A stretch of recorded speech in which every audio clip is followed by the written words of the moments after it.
السلام علیکم ورحمۃ اللہ وبرکاتہ. نحمده ونصلی علی رسولہ الکریم. اما بعد فاعوذ باللہ من الشیطان الرجیم. بسم اللہ الرحمن الرحیم.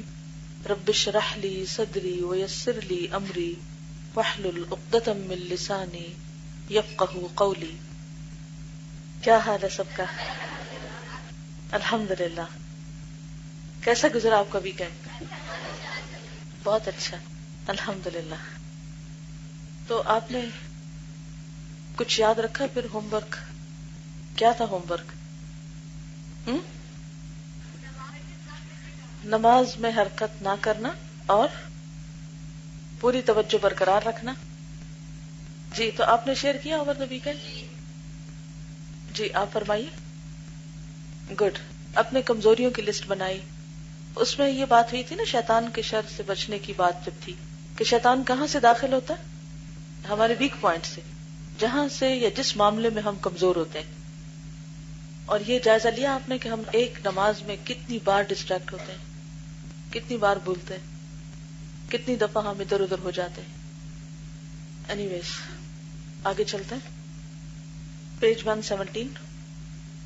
حضرت عبداللہ بن عمر سے مروی ہے کہ رسول اللہ صلی اللہ علیہ وسلم کی خدمت میں 10 آدمیوں کی ایک جماعت بیٹھی ہوئی تھی. ان میں سے ایک میں بھی تھا. آپ نے ہمیں مخاطب کرتے ہوئے فرمایا: یا معاشر المہاجرین، 5 خصال اعوذ باللہ ان تدرکوہن ما ظہرت الفاحشۃ فی قوم حتی اعلنوا بها الا ابتلوا بالطواعین والاوجاع التي لم تكن في أسلافهم الذين مضوا ولا نقص قوم المكيال إلا ابتلوا بالسنين وشدة المؤنة وجور السلطان وما منع قوم زكاة أموالهم إلا منع القطر من السماء ولولا البهائم لم يمطروا ولا خفر قوم العهد إلا سلط الله عليهم عدوا من غيرهم فأخذوا بعد ما في أيديهم وما لم تعمل أئمتهم بما أنزل الله في كتابه إلا جعل الله بأسهم بينهم. سنن ابن ماجہ. اے گروہ مہاجرین، 5 چیزوں میں سے تمہارے حق میں بارگاہ الہی سے پناہ مانگتا ہوں. 5 چیزوں سے پناہ مانگتا ہوں. کس کے لیے؟ تمہارے لیے.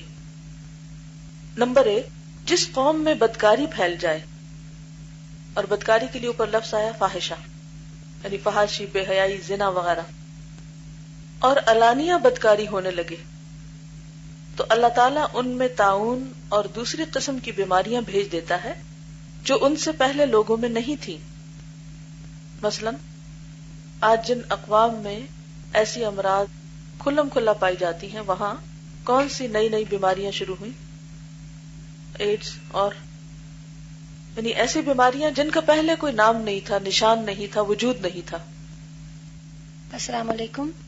یہ جو بات ہوئی نا، زنا جب پھیل جاتا ہے کسی قوم میں تو ایسی بیماریاں آ جاتی ہیں جو پہلے نہیں تھیں. تو آج اگر ہم باہر دیکھیں تو بہت سے لوگوں کو، میلز اینڈ فیمیلز کو، کچھ ایسی ڈیزیزز ہیں جن کو as a whole sexually transmitted diseases کہا جاتا ہے، اور وہ اس کا شکار ہیں. اور بعض ایسی لیڈی ڈاکٹرز ہیں جو بہت حیران ہوتی ہیں اور وہ اس چیز کو جاننا چاہتی ہیں کہ مسلمان خواتین میں یہ بیماریاں بہت کم ہیں، اور ویسے ویسٹرن کنٹریز میں ان کا بہت زیادہ چرچا ہے اور بہت زیادہ کامن ہے. نمبر 2، جو لوگ ناپ تول میں خیانت کرتے ہیں، اللہ تعالیٰ ان میں قحط سالی اور تنگی معاش کی مصیبت بھیج دیتا ہے. قحط سالی کا کیا مطلب ہے؟ ڈراؤٹ. اور تنگی معاش یعنی روزی میں تنگی، جابز نہیں، بزنس نہیں، اس کی مصیبت بھیج دیتا ہے. اور ظالم بادشاہ ان پر مسلط کر دیتا ہے، یعنی ان کے لیڈرز ان کے لیے ظالم ہو جاتے ہیں. نمبر 3، جو لوگ مال کی زکوٰۃ دینا بند کر دیتے ہیں، اللہ تعالیٰ آسمان سے بارش روک دیتا ہے، اور اگر چوپائے نہ ہوتے تو ان کے لیے پانی کبھی نہ برستا، یعنی بارشوں میں کمی. نمبر 4، جو لوگ عہد توڑ دیتے ہیں، کس کے ساتھ کیا ہوا؟ اللہ کے ساتھ کیا ہوا، اللہ تعالیٰ ان پر باہر کا دشمن مسلط کر دیتا ہے جو ان کی مملوکہ چیزوں میں سے بعض کو چھین لیتا ہے، یعنی جو اللہ نے انہیں دے رکھی ہوتی ہے ان میں سے بعض واپس چلی جاتی ہے۔ ان کے ائمہ اللہ تعالیٰ کے دین اور اس کی کتاب پر عمل کرنا چھوڑ دیتے ہیں تو اللہ تعالیٰ ان کو لڑا مارتا ہے۔ کیا مطلب ہے اس کا؟ آپس میں لڑتے ہیں، آپس کی خانہ جنگی۔ اور یہ کب ہوتا ہے؟ جب لوگ، اور خاص طور پر لیڈرز، ائمہ، امام، وہ اللہ کے دین اور اس کی کتاب پر خاص طور پر عمل چھوڑ دیتے ہیں، اسے پس پش ڈال دیتے ہیں۔ یہود و نصارہ کے اندر باہم بغض اور عداوت کیوں تھی؟ فَأَغْرَيْنَا بَيْنَهُمُ الْعَدَاوَةَ وَالْبَغْضَاءَ إِلَى يَوْمِ الْقِيَامَةِ، اس کی بنیادی وجہ کیا تھی؟ شابش، کتاب کا ایک حصہ بھول گئے، نسوا حظا مما ذکروا بہ۔ اسی طرح بحیثیت ایک قوم یا امت تو اپنی جگہ یہ بات ہے ہی، لیکن جس گھر کے اندر، جس ادارے کے اندر، جس بھی اجتماع یعنی اکٹھے ہونے والے لوگوں کے اندر اللہ کی کتاب پر عمل نہ ہو، وہاں ان کے باہمی تعلقات درست رہ ہی نہیں سکتے۔ وہ بظاہر دیندار نظر آتے ہیں لیکن ان کے اندر کی کیفیت کچھ اور ہوتی۔ بأسہم بینہم شدید، ایک دوسرے سے نفرت کرتے ہیں، ایک دوسرے سے عداوت رکھتے ہیں، ایک دوسرے کو کاٹنے کی فکر کرتے ہیں، ایک دوسرے کو لیٹ ڈاؤن کرتے ہیں، یعنی باہم محبتیں جو ہیں وہ ختم ہو جاتی، کیونکہ محبت صرف وہی پائیدار ہوتی ہے جو اللہ کے نام پر ہو، جو اللہ کی خاطر ہو، جس میں دنیا کی لالچ اور دنیا کی محبت شامل نہ ہو۔ ایک ہوتی ہے عداوت یا دشمنی جو دنیاوی بنیادوں پر ہوتی، مثلا کوئی قوم کسی قوم کی دشمن ہوتی، اور یہ ہر دور میں ہوتا رہا ہے۔ اسی طرح بعض لوگ مال کی وجہ سے ایک دوسرے کے دشمن ہو جاتے ہیں، لیکن یہاں خاص طور پر کیا بات ہو رہی ہے کہ وہ لوگ جو ائمہ ہوں اور پھر دین پر عمل نہ کریں، ان کے درمیان باہم بغض اور عداوت پیدا ہو جاتی ہے۔ تو جہاں کہیں بھی اختلافات ہوں باہم اور نفرتیں ہوں، فوراً سوچئے کہ ہم نے اللہ کی کتاب کے کون سے حصے کو بلایا ہے، اللہ تعالیٰ کی کس بات پر ہم نے عمل کرنا چھوڑا ہے۔ کراچی میں ایک تکمیل قرآن تھا جس میں نے شرکت کی، تو اس وقت اللہ تعالیٰ نے میرے دل میں ایک بات ڈالی جسے میں نے سب کے ساتھ شیئر کیا، اور وہ سورۃ فاتحہ کی عموماً یہ ہوتا ہے کہ جب بھی ہم کوئی مجلس شروع کرتے ہیں سورۃ فاتحہ پڑھتے ہیں، سب سے زیادہ پڑھی جاتی ہے ویسے بھی سورۃ الفاتحہ، تو اس میں 3 گروہوں کا ذکر آتا ہے، ایک انعمت علیہم، اور ایک مغضوب علیہم، اور ایک ضالین۔ وہ لوگ جو نہ علم رکھتے ہیں نہ عمل کرتے ہیں وہ ضالین ہیں، وہ لوگ جو علم رکھتے ہیں اور عمل نہیں کرتے وہ مغضوب علیہم ہیں، اور وہ لوگ جو علم رکھتے ہیں اور عمل کرتے ہیں صرف وہ انعمت علیہم ہیں۔ اب اگر کوئی شخص صرف قرآن پڑھ کے یہ سمجھے کہ میں انعمت علیہم میں آ گیا تو اس کا یہ خیال غلط ہوگا۔ صرف پڑھنا کافی نہیں، جہالت بھی ایک مرض ہے، جہالت بیماری ہے، لیکن علم حاصل کرنے کے بعد عمل نہ کرنا اس سے بڑی بیماری ہے، اور انسان اس وقت تک مشکل سے بچ نہیں سکتا جب تک کہ اللہ کی کتاب پر عمل نہ کرے۔ تو میں نے ان سے یہی کہا کہ ایک دفعہ آپ نے پڑھا ہے قرآن جاننے کے لیے، اور اب اپنا جائزہ لیجئے کہ کیا اس پر عمل ہو رہا ہے، اور اگر نہیں ہو رہا تو آج ہی دوبارہ پھر شروع کیجئے اور ایک ایک آیت پر رک کر غور کیجئے کہ کیا میں اس پر عمل کر رہی ہوں۔ یہ قرآن تو عمل کے لیے آیا نا، اور اگر قرآن پڑھ کر بھی لوگ اور قرآن پڑھے ہوئے لوگ اس پر عمل نہ کریں تو پھر کیا ہوگا؟ یہی بات نا جو یہاں کہی گئی کہ وہ باہم ایک دوسرے سے ٹکرا جائیں گے، باہم ایک دوسرے کے ساتھ لڑائیاں جھگڑے اور فتنے فساد ہوں گے۔ نیز مسند اور سنن میں حضرت ابن مسعود سے مروی ہے کہ حضرت صلی اللہ علیہ وسلم نے ارشاد فرمایا، تم سے پہلے لوگ ایسے تھے کہ جب ان میں کوئی گناہ کرتا تو روکنے والے دوڑ پڑتے اور اسے اللہ سے ڈراتے۔ اچھا ہمارے ہاں کیا ہوتا ہے؟ جب کوئی غلط کام کرتا ہے کیا ہم اس کو روکتے ہیں؟ منہ موڑ لیتے ہیں، کیا سوچ کر؟ جی اس نے اپنی قبر میں جانا ہے، ہم نے اپنی قبر میں جانا ہے، خود ہی پتہ چل جائے گا۔ لیکن کیا یہ طریقہ درست ہے؟ ہرگز بھی نہیں۔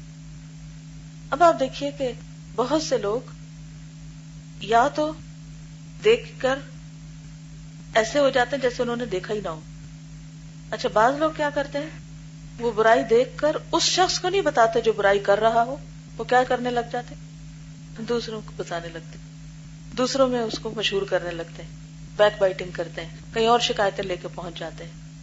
اچھا اس کا نقصان کیا ہوتا ہے؟ کیا اس سے مسئلہ حل ہو جاتا ہے؟ برائی دیکھ کر دیکھنے والوں کے اوپر ذمہ داری عائد ہوتی ہے کہ وہ خود اس کو روکیں. یہ کوئی طریقہ نہیں اس کو شکایت لگا, اس کو شکایت لگا, اس کو شکایت لگا.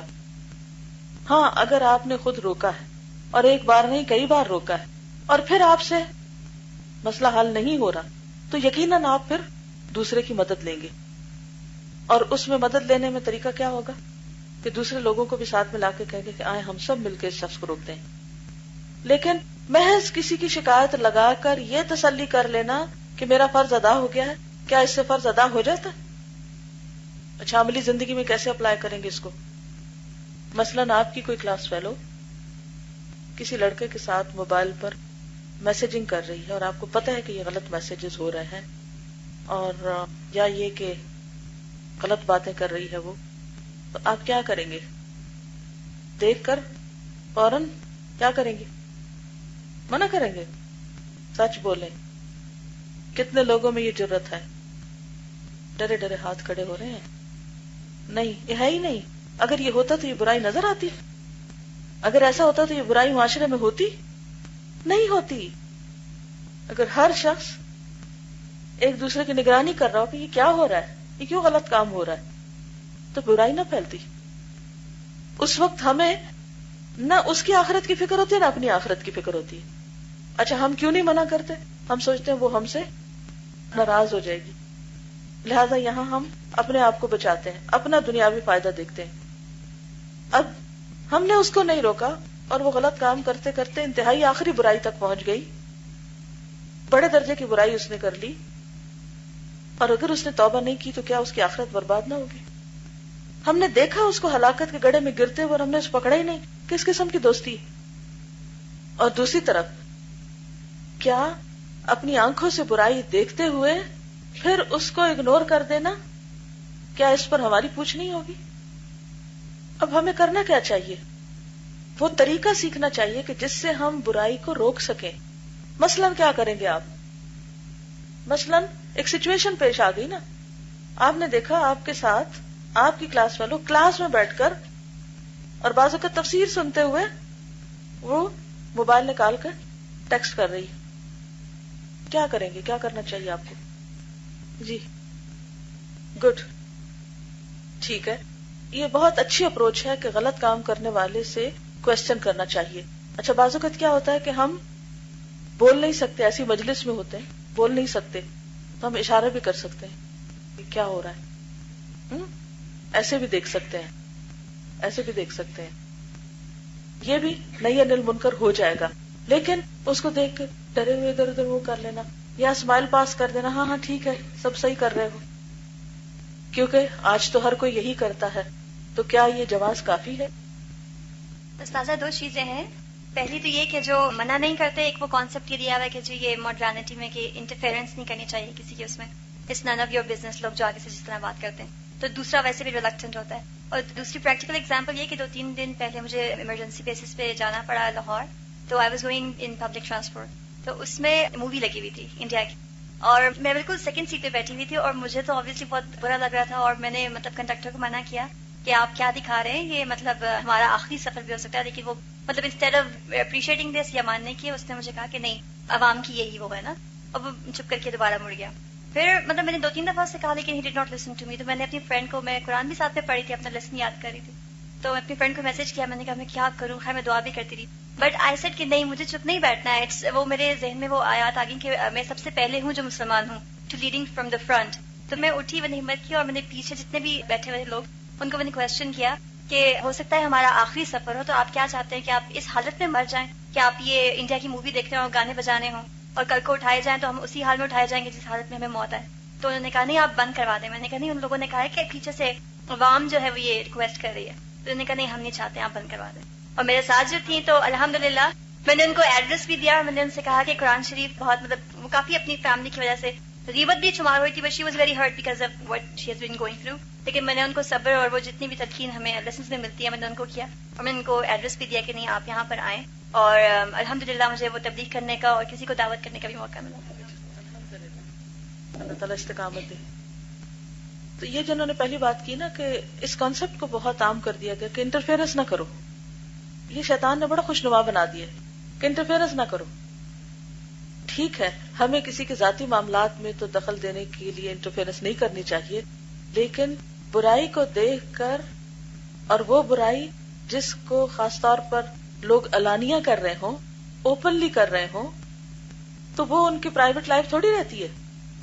اگر کسی نے اپنے گھر کے اندر چھپ کے کوئی برائی کی تو ہم پر کوئی ذمہ داری نہیں کہ ہم گھر کے اندر گھس کر اسے جا کے روکیں. لیکن اگر کوئی پبلک میں بیٹھ کے کوئی غلط کام کر رہا ہے تو یہ صرف اس کی ذات تک کا برائی نہیں رہے گی, یہ معاشرے میں پھیلے گی اور یہ پورے معاشرے کو اپنی لپیٹ میں لے لے گی, اور اس کی لپیٹ میں ہم یا ہمارے بچے یا ہمارے پیارے وہ بھی آ سکتے ہیں. لہٰذا بے حد ضروری ہے کہ اس کے روک تھام کا کچھ نہ کچھ کیا جائے. جی آپ فرمائیے. اس میں یہ ہے کہ ظاہر ہے کہ غیر مسلم جس کو اللہ پر ایمان ہی نہیں تو اس کو تو اس طریقے سے نہیں روکا جا سکتا, لیکن پھر بھی ایسے ممالک میں وہ چیزیں جو کسی بھی اعتبار سے پبلک ہیلتھ کو, منٹل ہیلتھ ہو یا فزیکل ہیلتھ ہو یا کسی طرح بھی متاثر کر رہی ہوں, تو وہاں پر ایسے گروپس موجود ہوتے ہیں کہ جن کے ساتھ مل کر ایک آواز اٹھائی جا سکتی ہے اور ایک پبلک اوپینین کریٹ کیا جا سکتا ہے کہ یہ برائی جو ہے یہ ہمیں یا ہمارے بچوں کو کس کس طرح متاثر کر رہی ہے. تو اس میں طریقہ کار فرق ہو سکتا ہے, یعنی ہو سکتا ہے کہ آپ individually one on one base پہ کسی کو نہ روک سکیں, لیکن اوور آل اس کو کسی اور طریقے سے ضرور ریز کیا جا سکتا ہے. وہ طریقے ہمیں پتا ہونے چاہیے. جی ہاں, اصل بات یہ ہے کہ ہمیں حکمت کی دعا کرنی چاہیے اپنے لیے. جب بھی کوئی کام کرنے لگے تو اللہ تعالیٰ سے اسٹرینتھ بھی مانگے, جیسے انہوں نے کہا نا کہ میں نے اللہ سے بھی دعا کی, اور اس کے ساتھ مشورہ بھی کریں کسی اور سے کہ اچھا اب کیا کریں, کیسے کریں.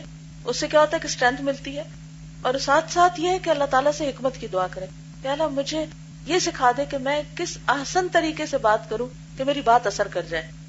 اور ایک اور بات یہ کہ اگر اس سے ملتی جلتی کوئی برائی آپ کے اپنے اندر ہے تو پھر کیا کریں گے آپ؟ پہلے اس پہ توبہ کریں. اصل میں یہ جو اللہ تعالیٰ نے ہمارے لیے رکھا نا کہ دوسروں کو برائی سے روکو, یہ دوسروں سے زیادہ خود ہمیں اصلاح کا موقع فراہم کرتا ہے یہ حکم. کیونکہ جب ہم کسی کی اصلاح کرنے لگتے ہیں تو کیا ہوتا ہے, ہماری اپنی ہوتی ہے. اب اگر ہم خود وہی برائی کر رہے ہیں جس سے ہم کسی کو روک رہے ہیں تو پھر یہ نہیں ہو سکتا کہ ہماری بات اس پہ اثر کرے. بات میں وزن ڈالنے کے لیے, اثر ڈالنے کے لیے ضروری ہے کہ خود سب سے پہلے اپنا جائزہ لیں. آپ دیکھ رہے ہیں کہ اگر کوئی برا کر رہا ہے تو آپ سوچیں کہ کہیں میں تو نہیں ایسا کرتی, اور اگر کرتا ہے تو استغفار کریں کہ اچھا انسان یہ غلط کام کرتے ہوئے ایسا لگتا ہے. مثلا کوئی شخص کسی مجلس میں کسی کا مذاق اڑا رہا ہے, غلط کام کر رہا ہے, ٹھیک ہے آپ انٹرسٹ نہیں لے رہے, لیکن اس کے ساتھ کیا ہوتا ہے کہ آپ کو اپنا جائزہ لینے کا اس طرح موقع ملتا ہے کہ اچھا جب کوئی کسی کا مذاق اڑاتا ہے تو ایسا لگتا ہے, جب کوئی مسخرہ پن کرتا ہے تو ایسا لگتا ہے. یہ تو انتہائی مکروہ چیز ہے, ناپسندیدہ چیز ہے. تو حکمت کی دعا مانگ, اللہ تعالیٰ سے اپنے گناہوں کی معافی مانگے. اور پھر یہ کہ کسی شخص کو ذلیل کرنے کے لیے, کسی شخص کو لیٹ ڈاؤن کرنے کے لیے مت روکیں اس کو, کہ مثلاً آپ اپنے آپ کو بڑا پائس ثابت کرنے کے لیے کر رہے ہوں کہ اگر اس وقت میں نے یہ کام کیا تو لوگ کہیں گے واہ کیا نیک شخص ہے. اگر ایسا خیال کوئی شیطان ڈالے بھی دل میں تو اس کو باہر نکال دیں کہ نہیں مجھے یہ نہیں کرنا, میں تو صرف اس لیے اس کو برائی سے روک رہا ہوں کہ یہ برائی اس کے لیے اور باقی سب جو اس کو دیکھ رہے ہیں ان سب کے لیے نقصان دہ ہے, اور مجھ پر اللہ تعالیٰ نے فرض عائد کیا ہے. اور اگر کسی طرح بھی شیطان اس وقت پھسلانے کی کوشش کرے فوراً اللہ کی پناہ لیں. دیکھیے نیت کی خرابی ہمیشہ آنے لگتی ہے انسان کے اندر. کوئی بھی اچھا کام کرتا ہے جب انسان, شیطان کا یہ بڑا زبردست حربہ ہوتا ہے کہ اب اس نے نیکی کر تو لی, اب اس کی ضائع کراؤ. تو ضائع کرانے کے لیے کیا کرتا ہے, آپ کے دل میں ایسے خیال ڈالتا ہے وہاں تم تو دوسروں کے مقابلے بہت اچھے ہو یا نیک ہو. ایسے موقعوں پر اللہ سبحانہ وتعالیٰ نے ہمیں حل بتایا, وَإِمَّا يَنزَغَنَّكَ مِنَ الشَّيْطَانِ نَزْغٌ فَاسْتَعِذْ بِاللَّهِ, کہ اگر شیطان پھسلانے لگے تو اللہ کی پناہ لے لو. یا اللہ تو مجھے میرے نفس کے شر سے بچا اور مجھے اپنی پناہ میں لے لے, میں یہ نیکی کر کے ضائع نہیں کرنا چاہتا. تو انشاءاللہ آپ دیکھیں گے کہ اللہ تعالیٰ کی مدد آپ کو حاصل ہوگی اور آپ اس سے ایک مزید درجہ ترقی کر جائیں گے اور اسٹرانگ ہو جائیں گے. جی آپ فرمائیے. جی ہاں بالکل. بعض اوقات ایسا بھی ہوتا ہے کہ آپ کو سمجھانا نہیں آتا, آپ کسی کو زبانی کہہ نہیں سکتے. ایک بات یہ ہے کہ اگر ہم ہاتھ سے نہیں کچھ کر سکتے, زبان سے نہیں کچھ کر سکتے, اپنے رویے سے نہیں ظاہر کر سکتے, تو ہم بعض اوقات انڈائریکٹلی کوئی کتاب ایسی اس کو دے سکتے ہیں, کوئی کیسٹ دے سکتے ہیں, کسی مجلس میں ایسے لے جا سکتے ہیں کہ جہاں سے اس کو نصیحت ہو جائے. اس میں آپ دیکھیے کہ جیسے موبائل کی بات ہوئی تھی کہ آپ کے ساتھ بیٹھا ہوا شخص کوئی غلط کام کر رہا ہے, تو ہمیں حکم کیا ہے کہ من رآ منکم منکرا فلیغیرہ بیدہ. آپ کیا کر سکتے ہیں اس صورت میں؟ اعلیٰ ترین درجہ ہاتھ سے منع کرنا. موبائل چھین لیں گے, کیا کریں گے؟ لکھ کر کہہ دیں ٹھیک ہے.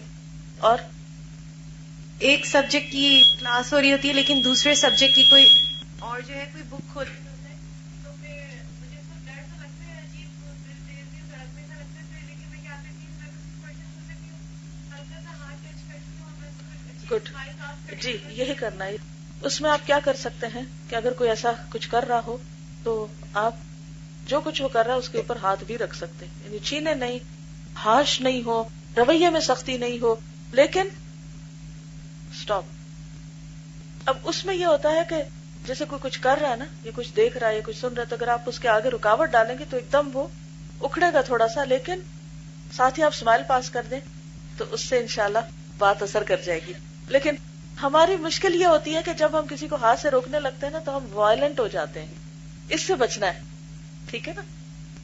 تو اگر آپ کسی کو ڈانٹ ڈپٹ کے مار دھاڑ سے کچھ سمجھانے لگے کہ کچھ نہیں اس کے سمجھ آئے گا, لیکن اگر آپ پیار سے, آرام سے, تحمل سے بات کریں, کیونکہ علم کو جو چیز حسن بخشتی ہے وہ حلم ہوتا ہے. علم کے ساتھ جب تک حلم نہ ہو تو علم آپ کو بدصورت بنا دیتا ہے, مزید بدصورت. مثلا آپ دیکھیں کہ جیسے اگر آپ آنکھ کی سجاوٹ کے لیے کچھ اس میں ڈال رہے ہیں, کوئی سرما کاجل ڈال رہے ہیں, تو اگر آپ نے ٹھیک سے ڈالا تو آنکھ خوبصورت ہوگی, لیکن اگر آپ نے اس کو ڈھنگ سے نہیں ڈالا تو کیا ہوگا؟ ہاں کیسے ہو جائے گا؟ پہلے سے بھی کام خراب ہو جائے گا. اس کے بغیر جو اچھا لگ رہا تھا وہ بھی کام گیا, وہ تو پھر آپ اسی کے دھونے میں پڑ جائیں گے. یعنی وہ مقصد کیا فوت ہوا, وہ ایک اور مصیبت پڑ گئی. اب کیا ہوتا ہے جب آپ بھونڈے طریقے سے تبلیغ کرتے ہیں نا, بھونڈے طریقے سے نصیحت کرتے ہیں, تو اس سے پہلے سے بھی زیادہ کام خراب ہو جاتا ہے. اب آپ نے کیا کیا, ایک برائی ہٹانے کی بجائے ایک اور ڈال دی, تو آپ نے تو کوئی نیکی کا کام نہیں کیا. اگر آپ نے کسی کو اس طرح برائی سے روکا کہ اس کو اپنے سے کاٹ کے ہی رکھ دیا, یا اس کے دل میں نفرت کا بیج بو دیا, یا اس کے اندر ایمان لانے کی بجائے آپ نے اس کو دین سے ہی دور کر دیا, تو آپ نے کیا نیکی کی؟ تو ایسے کام سے رک جانا ہی بہتر ہے, جس سے مزید فتنہ فساد ہو. کیونکہ اصلاح کرتے ہوئے فساد نہیں ہونا چاہیے. یاد رکھیے, بعض اوقات کہتے ہیں ہم بالکل سچ بول رہے ہیں اور ہم بہت کانفیڈنٹ بھی اپنے سچ میں, لیکن طریقہ اتنا غلط ہوتا ہے کہ وہ جیسے پہلے سے بارے میں آتا ہے نا, وَإِذَا قِيلَ لَهُمْ لَا تُفْسِدُوا فِي الْأَرْضِ قَالُوا إِنَّمَا نَحْنُ مُصْلِحُونَ. جب ان سے کہا جاتا ہے کہ زمین میں فساد نہ کرو, تو وہ کیا کہتے ہیں, ہم تو اصلاح کر رہے ہیں. تو بہت سے لوگ اصلاح کے نام پر کیا کرتے ہیں, فساد کرتے ہیں. الا انہم ہم المفسدون ولکن لا یشعرون. وہ مفسد ہیں لیکن انہیں احساس ہی نہیں کہ وہ فساد کر کے آ گئے. وہ گئے تھے اصلاح کرنے اور آ گئے فساد پھیلا کے. بعض لوگ اصلاح کے نام پر لوگوں کے ساتھ خاندانوں میں پھوٹ ڈال دیتے ہیں, تعلقات خراب کر کے رکھ دیتے ہیں. تو ایسی تمام چیزوں سے پرہیز کرنا چاہیے. جی آپ فرمائیے. شابش, اوکے گڈ. ان کا سوال یہ کہ اگر اس وقت آپ برائی کو پوری طرح آئیڈینٹیفائی نہ کر سکیں کہ جو میں برائی سمجھی برائی ہے بھی یا نہیں, یہی کہ کس درجے کی برائی ہے, تو اس صورت میں آپ ذرا سا رک جائیں حتیٰ کہ آپ پوری طرح کنوینس ہو جائیں کہ جس کو آپ برائی کہہ رہے ہیں واقعی وہ برائی ہے. ایسا نہ ہو کہ آپ شک شبے میں بلا وجہ دوسرے کو پریشان کریں.